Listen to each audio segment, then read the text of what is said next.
Hello friends and family, good morning from Camden, Tennessee. We're making our way from Nashville over to Memphis. This is one of the locations I knew I absolutely had to stop at.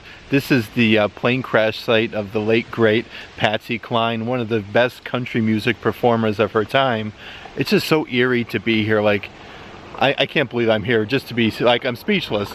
I'm really excited though to check out the whole area, show you guys around. One of the darkest days in country music for sure. But before we get started, if you would subscribe and click the bell notification so you're aware of future uploads and live streams, we would greatly appreciate it.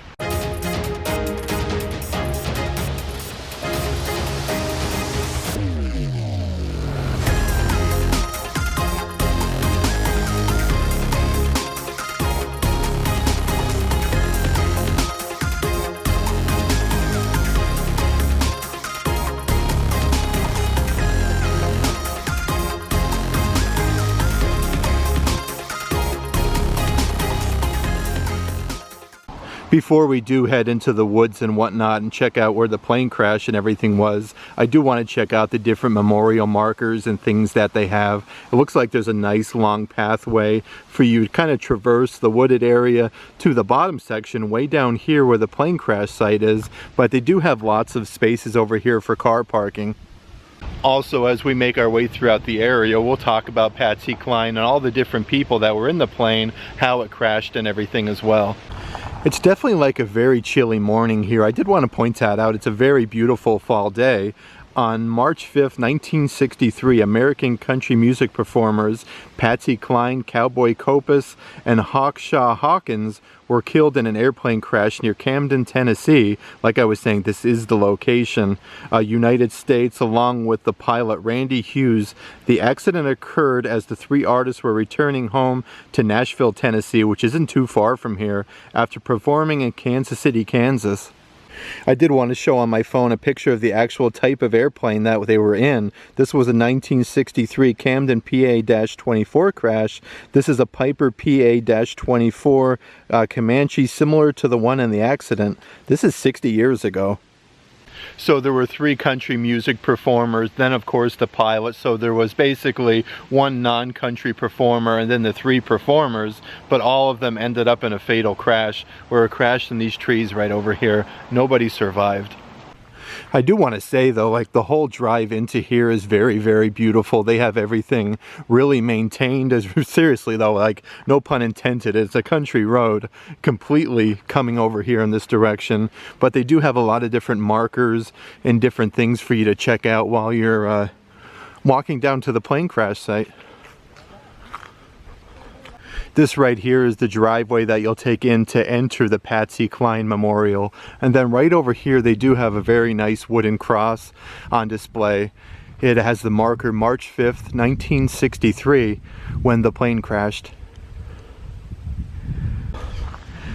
Let's actually just walk the windy road that they have. And over there's the parking that I did show you, but they do have some things on display that I want to check out, like the different markers and whatnot, like I was telling you.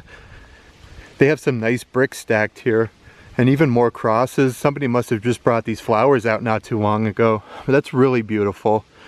A very nice added touch. We got some crosses right underneath. Then over here, on top of the pavers that they have, people have been putting lots of different, like, change and coins. So I do think that we're going to want to put a penny there on heads for good luck for Patsy Cline and the rest of the passengers on the plane. This is really surreal being here though. Very, very, very, very crazy.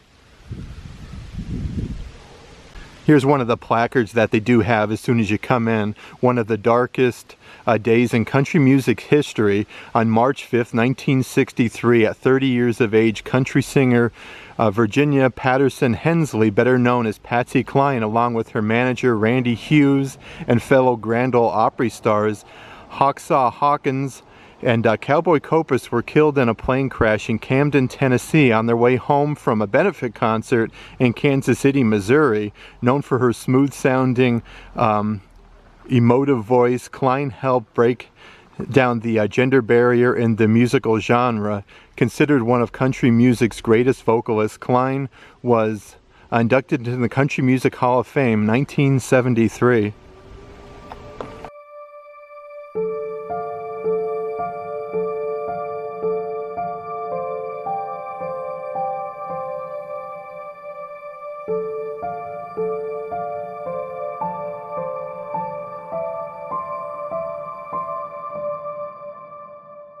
Could you imagine that though, coming from one of your benefit concerts and you're flying home from there to Nashville, Tennessee at the age of 30 years, like Patsy Cline was not even like in the prime of her career, like just coming back home to Nashville and the plane crashes here. Like, I know it's chilly outside today, but it really gives goosebumps. Let's continue down the trail a little bit further.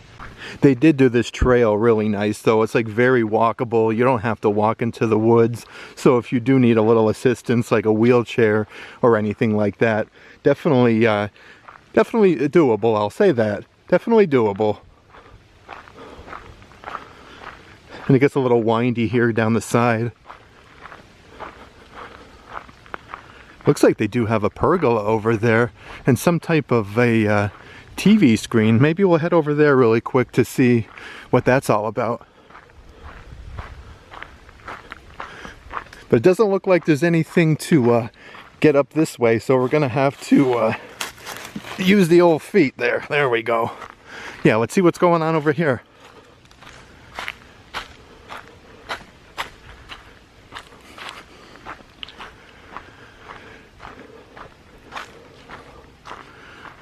Okay, so the screen definitely looks like it's worse for wear. I'm not exactly sure what happened to that, but you can see on the metal part here with all the music notes, this probably sang like Patsy Cline music or something like that. It's really cool though with the music notes, and then you probably would have heard the sound through there. Let's check out this little pergola area. A nice little area to sit and overlook. It's very hilly. And right down here is the actual plane crash area of Patsy Cline. Yeah, you're literally in the middle of nowhere though. Like, there is no houses or anything around this area. I really wish this still worked though. It would have been nice to hear like some music coming here. Shortly after takeoff from refueling stop, pilot Hughes lost control of the small Piper PA-24 Comanche while flying low in visibility conditions and subsequently crashed into the wooded area, leaving no survivors. Investigators concluded that the crash was caused by pilot's decision to operate under visual flight rules. Yeah, so basically the pilot wasn't able to see too good. At 6:29 p.m. the aircraft crashed into a wooded swampy area 1 mile north of US Route 70 and 5 miles west of Camden. The aircraft was destroyed on impact and all 4 occupants were killed. A witness described the hearing a dull crashing sound followed by complete silence, which would have been over here at this area right at the bottom.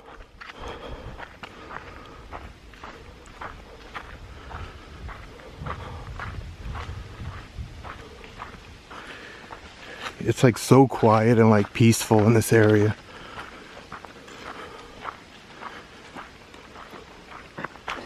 All right, let's go check out the area here. So they do have some benches in case you want to just hang out over here by the rock. They have benches on either side and lots of different memorial items, like people put flowers on the rocks. You have R.I.P. Patsy Cline from Virginia. Lots of nice people though bringing things out, which is really, really cool. And lots of coins and different things going on. Looks like there's some Gushers snacks, some hearts that say home sweet home. This says here on this site, March 5th, 1963, Patsy Cline, Cowboy Copus, Hawksaw Hawkins, and Randy Hughes lost their lives in a plane crash in loving memory, July 6th, 1996 this was put in. But again, you can see all the flowers and like stamps, music notes that people put here.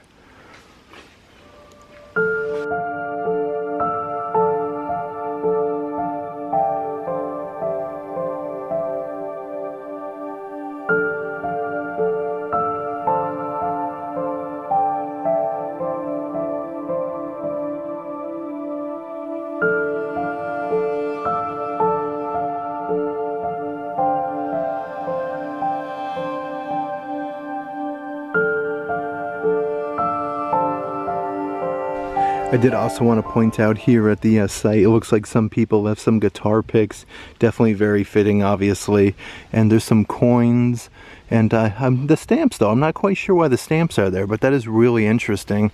It's really just like quiet and peaceful in this area. After the witness notified the Tennessee Highway Police, 2 law enforcement officers performed a preliminary search around this area here at 7 p.m. But they found nothing. By 11:30 p.m. a search party was organized consisting of Highway Patrol, Civil Defense, and local officers who searched the area throughout the night. At 6:10 a.m. on March 6th, the wreckage was discovered. A 3-foot hole indicated the initial impact site, and debris scattered over 166 feet in this area. During the FAA investigation, the aircraft's propeller was found to have contacted a 30-foot tree above the ground while the aircraft was in a 26-degree nose down altitude. The right wing then collided with another tree 32 feet to the right, causing the airplane to become inverted.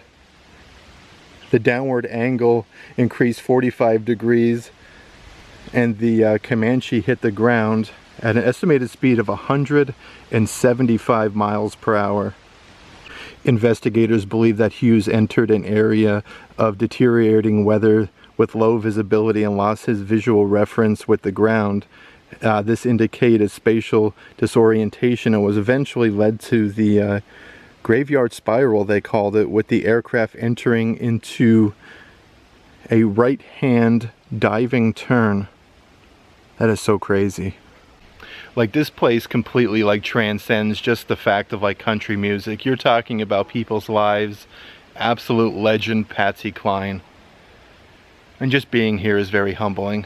Like, it really is. It's a sight to behold. Like, just right behind us is where the plane crashed with Patsy Cline in it and 3 other people. So not even just coming here and celebrating the life of Patsy Cline, it's everybody who else was also in the plane. Like, they're coming from a benefit concert here, or you should say at another location in Kansas City, coming here, or Kansas, coming here back home to Nashville.